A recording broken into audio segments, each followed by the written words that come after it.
Hello. What an experience I just had. I was on the Bible Thumping Wingnut show. They are a young earth creationist channel and have atheist versus theist debates and hangouts. The topic was evolution, and they wanted atheist callers to provide evidence to prove evolution. I had never done a Google Plus hangout before, so I wanted to try it out. Little did I know that these guys were secretly trolling everyone. My name on Google Plus is Narcolepsy.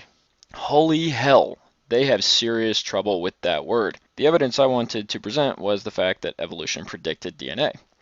I started explaining that in the time of Darwin, our knowledge was limited to a pretty narrow scope because of technology.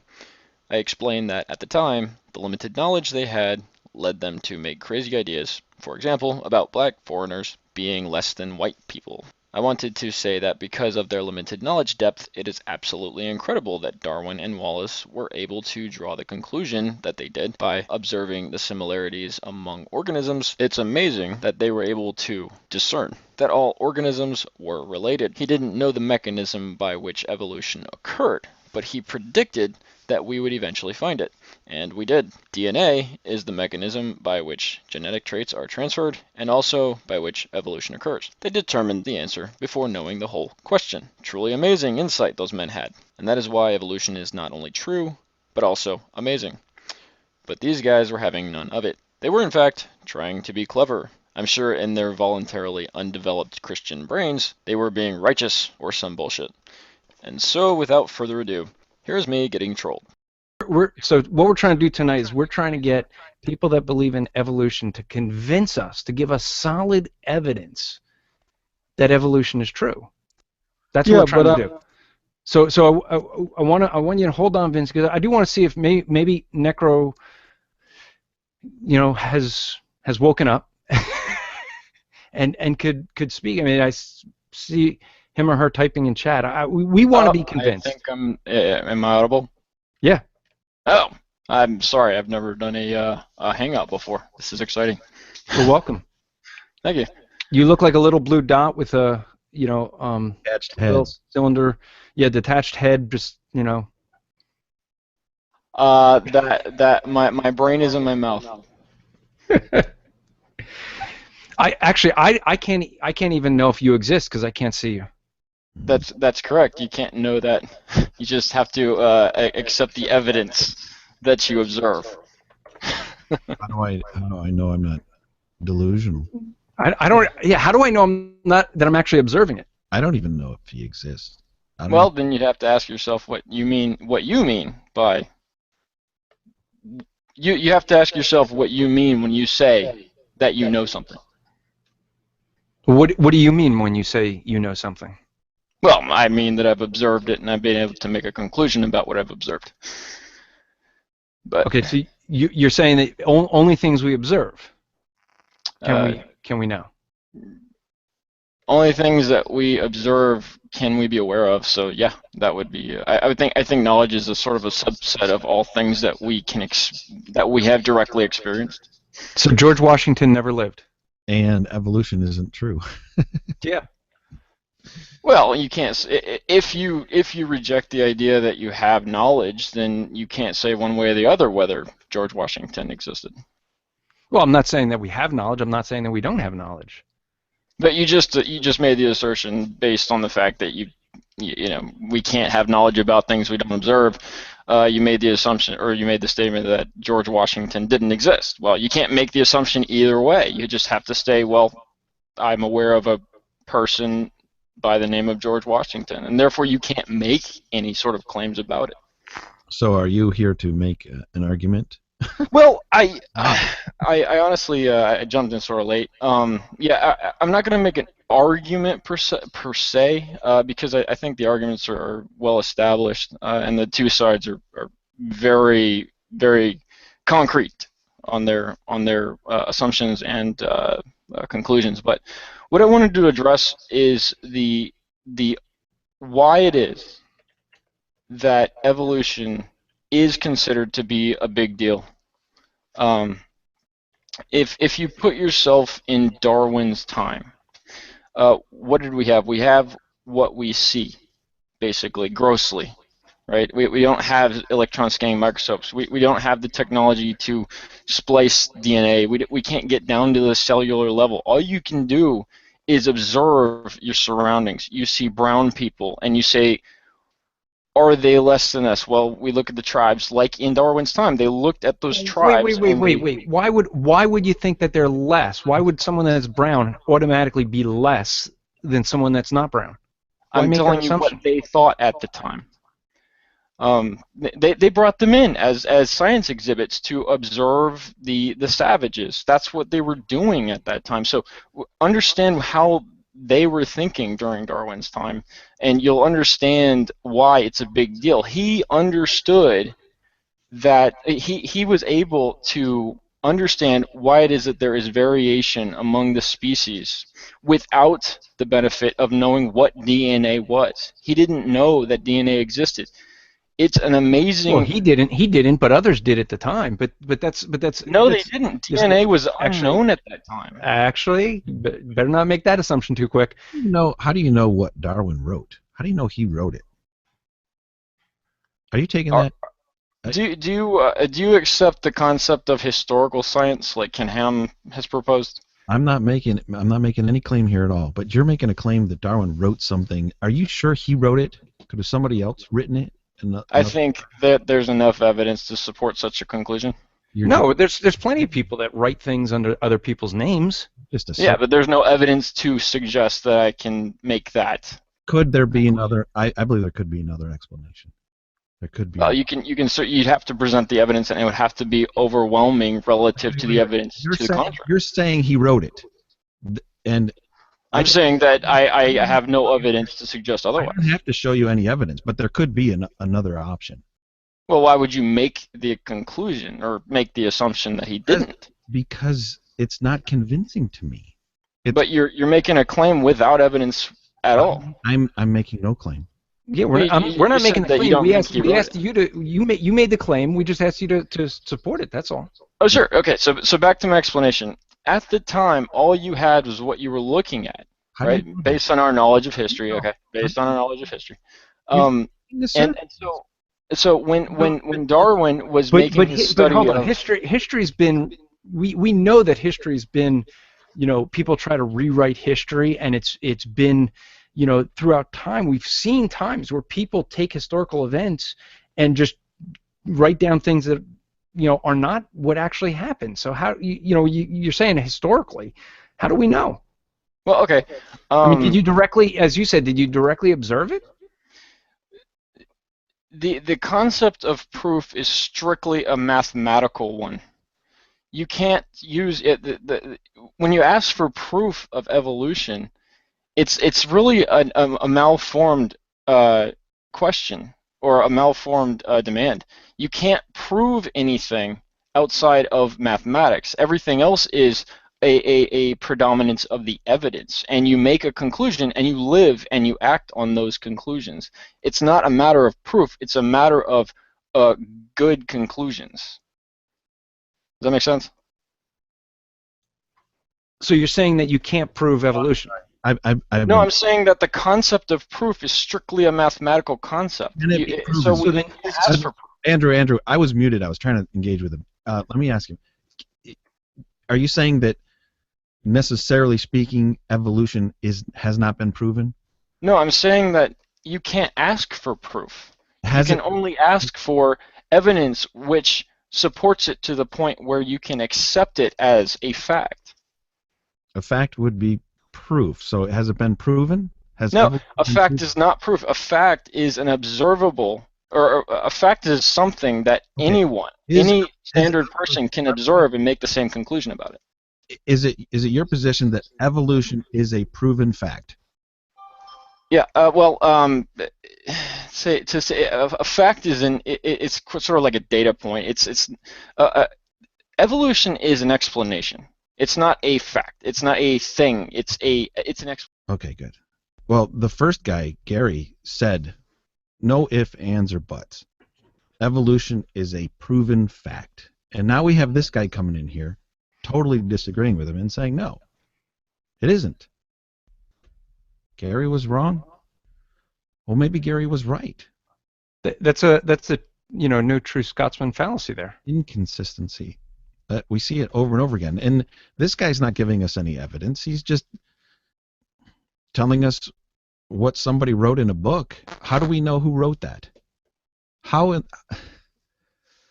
I want is some evidence. One little bit of evidence why I should believe that evolution is true. And we get nothing, Andrew. You asked what kind of proof we'd want, but like Necro said, that's a mathematical thing, so you can't prove it. So really, in all honesty, if it can't be proven, then isn't it just a fairy tale? It's just something we tell children to make them feel better at night, so that they don't have to think that they're going to have to face a God and feel judged. Well, again, just like Tim said, he's not with Kid Hogan, so I'm not necromonger. I don't, maybe that might be his argument, but I believe honestly, necrolepsy. Necrolepsy or whatever his name is. But listen, He has trouble sleeping. We're going to let the cat out of the bag now, which what I've done here for the first, I don't know, what have you been doing, 45 minutes? About that. 50 minutes? Been proving how good of an argument is the Dillahunty Dodge. How good of an argument is the Dillahunty Dodge? Well, it's not an argument. It's just a refusal of all claims. And that's what I have employed here for 50 minutes. I don't know. I make no claims. That's not convincing. How do you know? And guys, yes, I'm sorry. Go ahead. My apology. Well, my name's Paul Taylor. I speak with a funny voice, though not quite as funny as Andrew Rappaport. But I am a speaker on creation and apologetics, and I travel around the States speaking on that subject. I'm the director of the Mount St. Helens Creation Center based in Washington State in the Pacific Northwest. Like an introduction, I've written a few books, I've done a few videos, and that's who I am. Okay, now you didn't seem to give a lot of wiggle room in your belief that evolution can't be possible. And yet we had people that actually believe that it's absolute. Okay, some were being, some just said absolutely it's a proven fact and gave a scientific definition that others disagreed with. But I mean, we had someone that was really arguing that DNA proves evolution is true, and it sounds like you're saying the exact opposite. It sounds like you're saying that evolution is disproved by DNA. DNA is a form of information, so I'm saying that it is simply not consistent with the idea of Darwinian evolution, because you cannot create that brand new information from nowhere. So yes, as you analyze more and more about DNA, as people learn more and more about DNA, it becomes more and more realized that that sort of Darwinian evolution is simply not possible. Okay, so Butch is saying DNA does prove evolution is true 100%. DNA does not prove evolution at all, and in fact, it's perfectly clear that the information science can be applied to DNA, and that it obeys the laws of information science. So by that analogy, you can see that it simply isn't possible. Okay, so let's do this. There's a fellow here earlier before you originally joined called narcolepsy, and he was engaging earlier, and what we were doing earlier, Paul, was we were actually employing the Dillahunty Dodge and showing how frustrating it is to try to have honest conversations with people when they have no intention of being honest in the conversation. But I think Necro had some questions. He's been commenting at least. And Necro, if you want to, unmute yourself and maybe ask the questions. I'm going to turn you up so that we can hear you. There we go. Go for it. Can you hear me? Yes, we can. Awesome. Okay, so it sounds to me like, Paul, that your main concern barring the entire religious issue altogether, your main concern is that DNA is information. Can in I just Information is a perception of something which translates meaning to the perceiver. Uh, it's like calling a car manufacturing plant like a novel or something like that. The car manufacturing plant makes cars, and if you expand that car manufacturing plant to make different cars, making the analogy to DNA, expanding the molecule to make new genes, to make new proteins. How can you argue against the concept of evolution using the angle of information to disprove it? Well, I just did do before, if you were listening. Your example of the car manufacturing plant is not a sensible analogy, in fact, because there has to be designers in order to develop the different information required for the different cars. Those cars are designed, they don't evolve, which actually, therefore, that analogy, if you were to press it too far, is actually not good for your case anyway. However, I'm not particularly over concerned just with information. Those are the questions on which Andrew was actually conversing before. The main point here is that there is a creator who created the universe with the maximum amount of information. And that's what we're looking at. The maximum type of information, or the maximum level of information from the 5 levels of information, would be the Bible itself, because it's an information source that's authoritative. And so everybody needs to start from some starting point. You're presumably going to be starting from a starting point that there is no God and that everything has developed randomly by itself. But as we've seen, that's actually a starting point that's self-defeating. A much better starting point is the starting point there to suggest that God exists and that the Bible is true. And we take out a cue from that and see what the corollary of that is. The corollary of that is that we can understand and explain the universe as it is. Well, I would disagree that that anyone necessarily has to have a starting point. I mean, when we were all infants, we had absolutely nothing to start with except our direct observations. As we, interacted with our environment, we make, determinations. I mean, why do you have to have a starting point in the first place? I think that's the main problem. It's the presupposition argument. Why do you have to have presuppositions? Simply. Well, your argument is fallacious, isn't it? Because no infant is going to develop these ideas by themselves. That's my point. Exactly. So that you're exactly making my point for me. So therefore, that's why there is an information source to begin with. Information requires an intelligence. It does not arise by itself. That would be a case if the Bible was not developed over time by people. If the Bible, had been here ever since the first person was able to perceive the universe, you could make that case. But the Bible was not here before somebody wrote it, or before somebody orally, passed it down. Exactly. And so my position is that the first chapter of Genesis was given by God, and therefore these things have been known right from the beginning. Of course, there was further revelation along the way, but it's completely self-consistent. So the information starts from the beginning. Well, that's an assumption you're making. But the oral tradition, over there in the Middle East, was passed down from person to person to person. We don't actually know. We don't have anything to confirm or even really suggest outside of a presupposition that this was God. Well, of course, that's where you're not correct, of course, because the Bible was written over 1,500 years by over 44 different authors.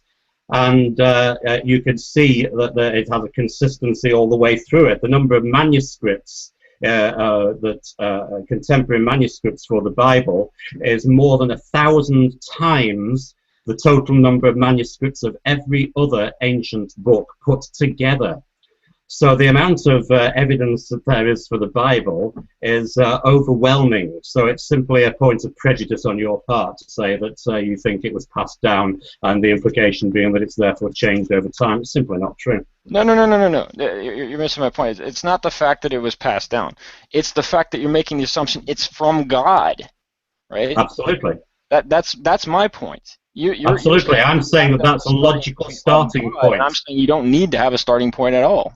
Well, you do. You have a starting point. You have a starting point that that's not the case.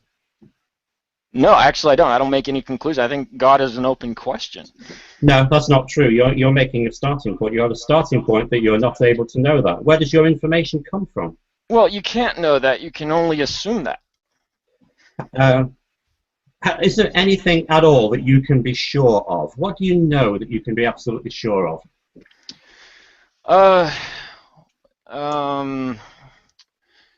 Define sure.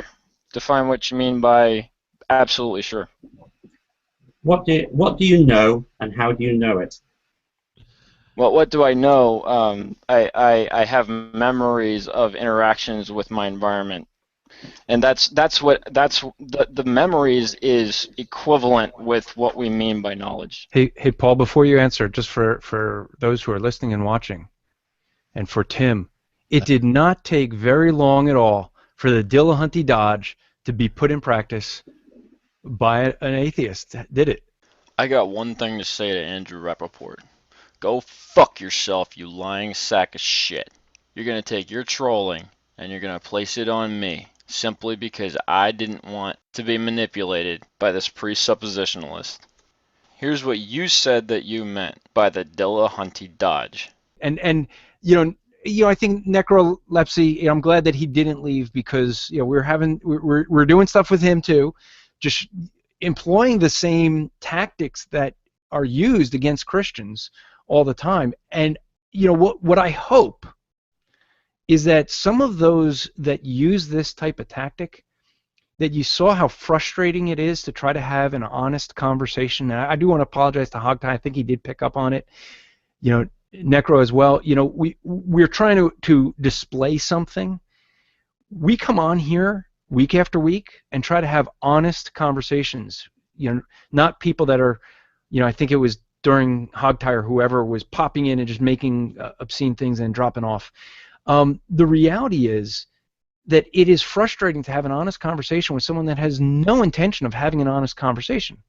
And I think Necro would probably agree that he was frustrated, and so would Hogtie, and so would Gary. And the viewers. The viewers are hating on me right now. The non-believers, they're hating on me because that was totally frustrating. Something that you believe to be true, and I would not allow any of your points to make any headway at all, because I just reject everything that you say. And let me tell people who are listening, Christians, in order to use a Dillahunty Dodge, you don't have to know anything about anything. You don't have to have any knowledge about what's being talked about. You just question every claim and question every source and reject all attempts to give you an argument. Just nope. I just wrote it down. I wrote down everything Matt Dillahunty, all his Dodge, wrote it down and used every single one of them. I asked your guest to define what he meant by absolute certainty. He said himself that he was concerned with making sure that terms were properly defined, and then when I ask him to define a term properly, you step in and try to turn me into a laughingstock. So fuck you, asshole. The rest of the video is essentially me trying to make inroads into this very small-minded little British prick who thinks he knows what he's talking about. He certainly doesn't. He thinks evolution is magic, just like his Bible tells him everything in nature is magic. Well, I got news, buddy. You don't know what you're talking about. You don't know a damn thing about evolution. There is no Darwinian evolution. There is just evolution. It's a biological concept. I'm sorry, it's not in your Bible. So, since that's probably the only book you've ever read, you probably don't know what it is. Which makes sense, since your description of evolution is about as informed as Kent Hovind's. Oh, come on. It's absolutely true. It happens all the time, Andrew. Well, It happens all the time. I know. Well, that's Paul. Before you came in, this is exactly what Tim and I did. We spent 50 minutes just. Well, it depends on what your definition is. Well, how do you define that? Well, we can't. Yes. And making, just saying, well, we're not claiming anything. We're not making any claims. I mean, we just spent 45 minutes doing that to show the foolishness of it. It is completely false that there is no claim. There is always a claim at the beginning of every information. Well, yeah. I mean, I actually sent to Tim privately. I said, so his presupposition is that we can't have any presuppositions. I mean, I do find this funny. I do, because this was exactly what we demonstrated, and we didn't plan on although it is kind of funny that necrolepsy walked into this, but you're doing the exact thing that we spent the first hour. Well, I would disagree. When you say presuppositions, would you say that that's the same thing as ground rules? I don't think you actually answered the question I asked before, which was how can you be sure about anything you know? Right. And I asked you to define what you mean by... Which is the Dillahunty dodge. Certainty. That's exactly the Dillahunty dodge, which we're objecting to. So you don't actually have an answer. Well, no. I think that's probably the end of that conversation. I'm trying to protect myself from the goalpost moving that might happen should I give an answer. No So you have goalpost moving. to define exactly what you mean before I give an answer, so that I'm not, sort of caught in a false dichotomy. Yeah, I think we've just spotted the dodge again. I don't think it's worth continuing that conversation. I love it. Paul Taylor going all precept on us. I appreciate it, Paul. Hey, you know how long you... Paul Taylor can suck my dick, and Paul Taylor can go fuck himself. So that was my experience getting trolled by a bunch of presuppositionalist young earth creationists. It was an interesting experience, one that I certainly would have done differently, one that has left me with a lot of regrets about what I should have said, what I should have countered, and what I should have called them out on. But life doesn't give you replays. Yes, it was extremely frustrating knowing that they had their finger on the mute button the entire time I was speaking. However, in any case, it was a lesson in how to deal with young earth creationist trolls. I've learned a lot from this experience, and I hope that you found this little exchange amusing. Thanks for watching.